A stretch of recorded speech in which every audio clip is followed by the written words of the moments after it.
Ano, Clifford saka Chester, anong pagkakaiba nito? Anong mga naiiba na nagawa niyo sa love scene sa mga nagdaang pelikula sa Viva Max? Sorry, ano po nali? Ayaw ko na ulitin. Hindi, anong mga pagkakaiba o naibang nagawa niyo sa love scene na iba sa mga nagdaang pelikula sa Viva? Ang pagkakaiba nito is, yun nga, kaya sabi ni Derek Rowe is, matapang yung love scene na ginawa namin. And talagang ginamitan ko rin to ng yung cooperation namin dalawa ni Miss Christine Bermas para ma-execute namin yung tamang preparation for the sequence. Tsaka para maganda yung labas niya dun sa final editing. Okay. Clifford? Ang pinakamatapang sa lahat na nagawa ko, ito talaga itong kapitbahay kasi matindi to eh, malala to, kakaiba, hindi lang bed scene eh, sa iba-iba pang pwesto talaga eh. May ibang part talaga? Kakaiba siya. Bago talaga sa mga nagawa mo na? Bago po ito, bago talaga to. Magugulat din yung manonood, promise. Anong pwede mo i-share na bago doon? Saan? Siguro bigyan ko na lang kayo ng clue. Possible siya, madadaan ng maraming tao na kung saan kami nagtatalik, ganun po. Nagawa mo na ba yun Public. Nagawa mo na yun sa totoong buhay? Sa labas po ng bahay namin sa gate. Kasi po brown out. Oh God. Anyway, anong meron kayo sa mga ibang Viva Max stars na parang lamang kayo, parang gano'n? Sa mga Lamang kami? Oo, sa ibang Viva Max na male star.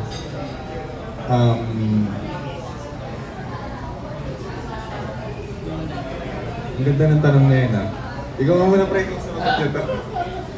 Ako lamang lang ako sa height eh. Tsaka siguro sa age kasi mas younger ako sa mga ibang Viva Max actor. So parang kuya-kuya ko sila. Ayun lang Sariwang male star, gano'n? Sariwa. Yun. Siguro lamang ako sa training. Training saan? Kasi nag-workshop ako eh. Oh. Yun lang masasabi ko. Ibig ko sabihin, mas magaling ko umarte sa kanila. Wala akong sinabi.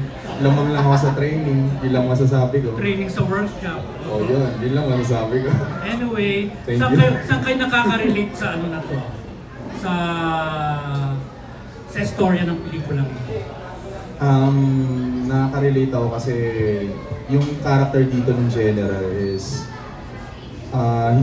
pinagbigyan niya yung si Miss Christine Bermas kasi nagandaan siya tapos hindi in-expect ng General na ganun pala yung ugali niya. So may pagka-similar din kasi ako sa character nito eh. Na parang, someone is in trouble tapos tutulungan ko. Pero hindi ko in-expect na ganun pala yung intention. So, ayun. Okay, Clifford? Ako naman po, si Alex, diba? Nadala rin ako sa role ko kasi siyempre marami na rin ako naging ex-girlfriend, ganyan. So, alam ko na rin yung mga flow. And then, pagdating naman po doon, si Alex kasi doon, at si Rosie Christine Bermas is kapitbahay nga talaga. Eh, pag na-in-love ka talaga, di mo talaga bibitawan ng tingin yun, diba?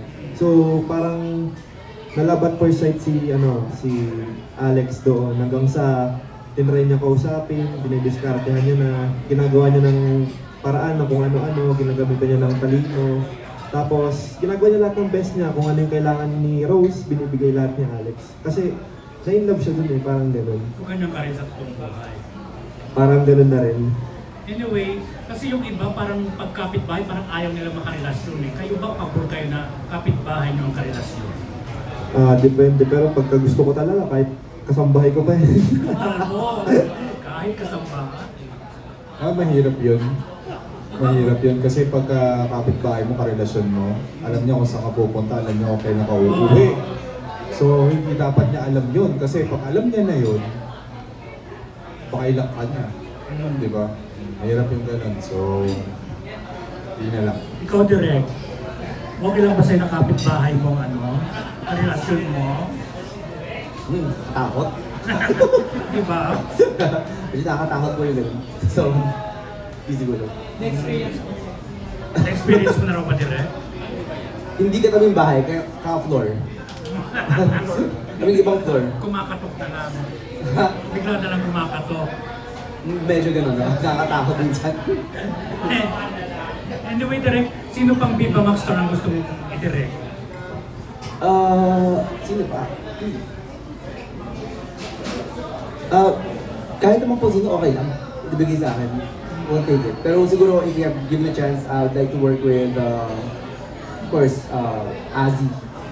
Yeah. Thank you, direct. Thank you. Maraming salamat po, Sir Roldan Castro. Up next, we have Sir Alan Samgon from Stars Football. Hello po. Congratulations sa bagong Viva Max film. Tanong ko lang si Clifford. Tanong ko kasi you're new sa Viva Max, diba? Yes. Tapos you're just 20 years old. Tapos student ka pa. Diba? Did you allow or did you promote it to your classmate to watch yung mga film mo? Or parang sila mismo discover na, uy, Viva Max, ano yung reaction nila? Yes po, kasi nung first day ng school, may introduce yourself dun eh. Yung iba tumatawa na yung mga boys, mga lalaki, which is naging tropa ko na ngayon. Tapos, after ko magpakilala, sumisigaw na sila, Viva Max, Viva Max. Hanggang sa, doon ko na, sinabi, yun, na-actor ako, ganito. Tapos, then support din ng school pa. Yes po. Hindi naman bawal sa school niyo. Ay, hindi, proud pa po. Hindi, ano lang, parang curious lang kami. Sa part mo, mas naging advantage ba sa'yo as a student na parang marami nagkaka-crush sa'yo or parang yung teacher naging favorite ka because you're a Viva Max artist, parang yun. Totoo po yun. Medyo, minsan, kinakausap ko na lang sa personal yung iba na malapit talaga, bigla talagang didikit sa'yo pag nalaman na, ito, actor to, ganito, ganyan. So maraming lumalapit sa'yo. And then minsan, kinatawa ko na lang, o na lang ako, tapos, ayun po, sabi ko na sa kanila na basta support na lang, ganyan. Ayoko naman na maging sip-sip sa mga teacher, diba? So, neutral lang sila para sa akin. You're still a swimmer now. Yes po, hanggang You ngayon. still compete pa rin ganyan. Opo, kumukompete pa rin. Tanong ko lang dun sa dalawang actor natin kay Chester sa akin before. I don't know, marami ka na rin nagawang film eh. Yes. Kita ka na nga, di ba, dun sa tayo ha? Yes. Pero how far can you go sa Viva Max artist? Kasi sabi, patapangan daw ng di ba? Dito sa Viva Max. How far can you go? Ano yung kaya mong ipakita ng isang Chester para maipakita yung galing niya sa Viva Max? Lahat.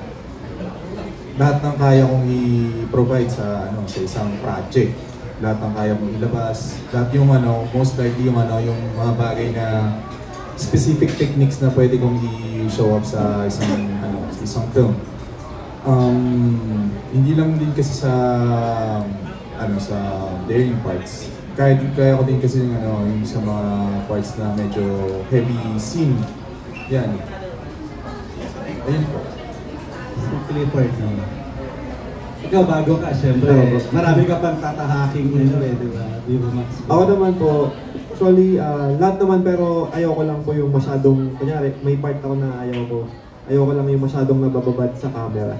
Kumbaga, may iwas pa rin kahit pa, konti. Pero the rest, okay naman, basta maganda yung angulo.